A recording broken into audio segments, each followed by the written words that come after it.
Now more of what's hot. Again, we are joined by Tracy Johnson from Tempo, Milwaukee, and Ann Scallon from Before the Wheel. It is now illegal for cab drivers to give rides to prostitutes in New York City. That bill was introduced by the mayor.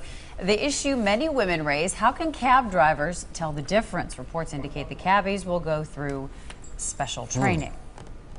What does this special training entail? If their skirt is above a certain length, or I mean, if you're going, if you're going out clubbing, there might be a mistake made. I don't, you know. I'm glad you said that. Well, okay, look, like Snooki trying to catch a cab. Well, now she's pregnant, but you know, before she might have been. I'm glad you said that. Well, I think prostitution is admittedly a big issue in the city of New York, and they're trying to clamp down on it. I don't think that entrusting cab drivers to help them with this is going to amount to a hill of beans. But I mean, if you're going to pay for a cab ride, can't anybody get into a cab? Yeah, I mean, you're paying for the, you know. I think they're claiming that the cab drivers are getting part of the take on the prostitution.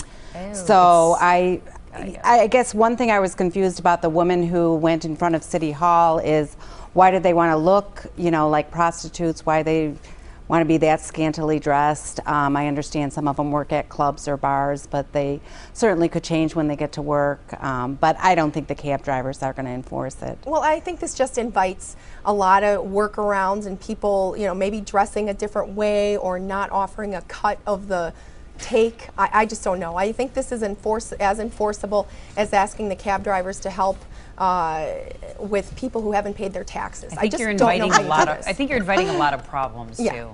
Right. Exactly. Let's move to topic number 3, something that's very important.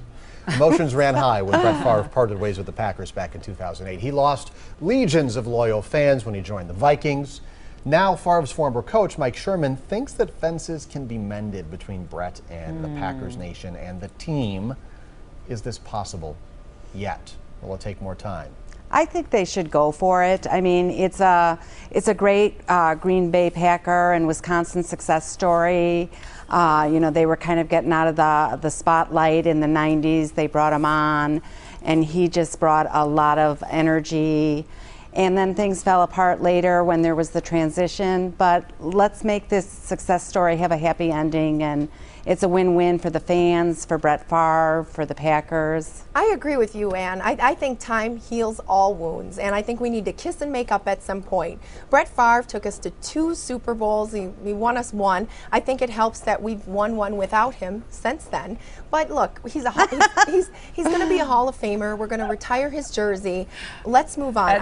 There's some people in house that disagree with you. There's some booing going Our control room. Yeah, you know, so I mean, you said time heals all wounds. Have we reached that point yet, though, or no. do we need a couple more years? Okay. A couple more years, and I don't know when the exact right time is, but we're going to look back on this and we're going to say, gosh, the Brett Favre days. I think it also helps that he's officially retired. Right, he's not in the sport anymore. Exactly, so we won't be booing him on the field anytime soon.